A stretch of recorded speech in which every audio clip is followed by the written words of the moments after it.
Collaborations are a nice idea in theory that don't often result in the success they were supposed to have achieved. This is a simple truth you can verify by thinking back on school projects and remembering that B you earned in your biology class because the guy or girl responsible for doing that poster for your cell project couldn't hold up their end of the bargain. Failure via collaborations isn't strictly an educational thing either. Various YouTubers could point out examples of collaborations they've done that have ended in either a disaster or at least a downgrade in quality for all collaborators relative to their own solo created content.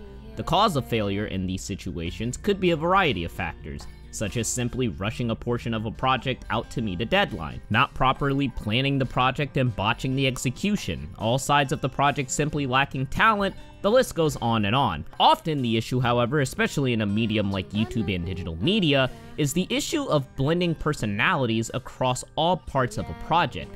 Because if the personalities assembled do not mesh or bring the potential out of one another, you've essentially locked group members in a creative prison with no hope of escape. You don't even have to look any further than that goofy 33 kajillion AniTuber collaboration on the Animator Showcase projects to prove my point. Creating a project with so many different personalities that interpret the work given to them so differently, with personalities who simply do not make the same content, with personalities with nowhere near the same level of talent of analysis, with personalities lacking chemistry.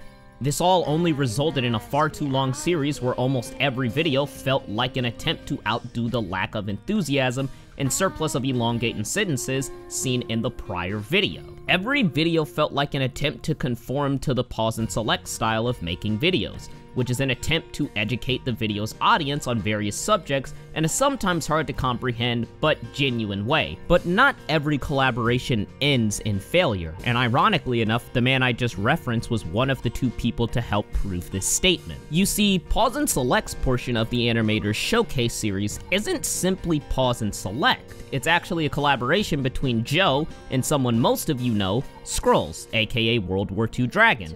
The piece is a genuine sub-collaboration inside of an artificial, massive-scale collaboration, and it works so well because the personalities put together actually collaborated and meshed. Pause and Select's highly intellectual and thought-provoking style almost confuses viewers seeing his content for the first time, and just when you're seemingly lulled to sleep, the editing style changes. Instead of the traditional commentary over footage approach, Joe takes an odd, less professional approach that progressively becomes more trippy.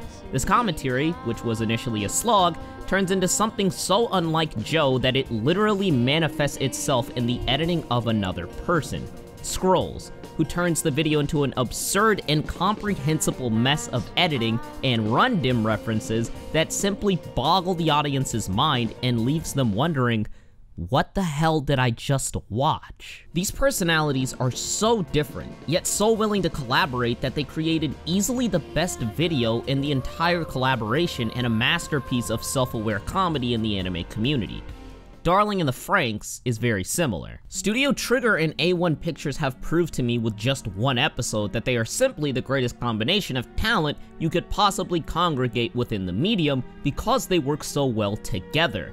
A1 Pictures' attention to detail, their extreme talent with the realistic and expressive character acting, alongside their ability to create high production animation and put out content in such a short amount of time, complements Trigger, a studio who specializes in combat, epic storyboarding, and ridiculous amounts of creativity and chaos. Both studios also know how to make a show sexy, Ichigo in Zero 2, alongside the lewd, sensual nature of piloting the mechs, feels not only like an attempt at fan service due to the attention to detail in the curves, texture, and movement of the bodies, but a push to get people to take their hands off their keyboards and put them somewhere else on their lower half. The execution of Chaos, while still as massive and crazy as it is in other Trigger productions such like Kill la Kill, is much more visceral and frightening due to the attention to detail and humanization of the conflict that A1 Pictures specializes in.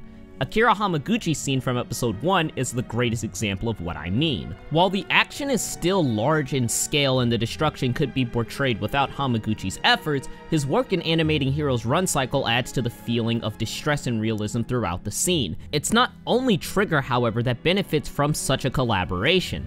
A1 Pictures also benefits from the influence of Trigger because while their animators often do possess an extreme eye to detail and have garnered the identity of having no identity for being so experimental, they aren't often out of this world ridiculous when it comes to storyboarding, style, and ideas as a whole. Grand Blue Fantasy, a show about dragons, finding pieces of a map by beating up robots and goddesses, and flying ships, often feels very mundane despite all I just mentioned.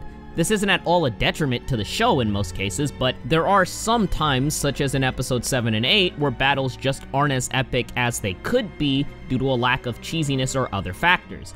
Trigger is the king of cheesy and cool. Their work could be described as the manifestation of a third grader's thoughts, but their execution of such thoughts is so over the top and possesses so much flair that it enhances a studio like A1 and releases much of their animation potential. From the shading to abrupt art style changes during battle, the influence of each studio is more apparent than ever, thus highlighting the specialties and talent of each studio.